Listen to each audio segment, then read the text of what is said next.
Okay, so now we're back and we just kind of went over the two key points. So we looked at the stereotypes and then some of the common myths and the bonding and attachment that males can fall into. So how does this apply specifically to black males or black boys in particular?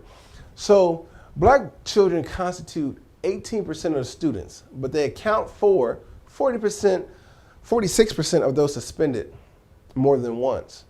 This closely, if we look at previous slides, if we talked about the previous slides earlier with the incarceration rate, we see that there's a higher disproportionate number of black men being disciplined, being suspended from school, going to prison, being incarcerated, etc.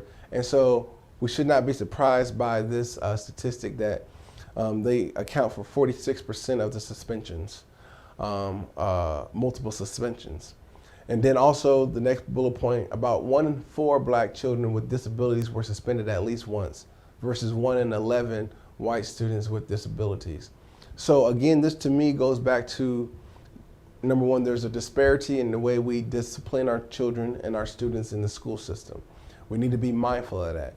The statistics do not lie. There is a disparity in the way we discipline our students. A large reason because of that disparity is, number one, the stereotypes and the myths we place on black males and Hispanic males, and the stereotypes and myths that we place on the way a black male or Hispanic male looks in the classroom, their physical appearance, and how that attributes to what we believe is their intellectual capabilities in the classroom.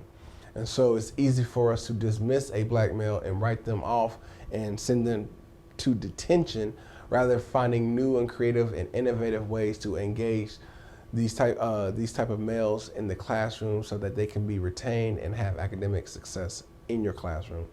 So this is why we're dealing with black boys, because the evidence does not lie and the statistics do not lie. There is a disparity in the way we discipline our students.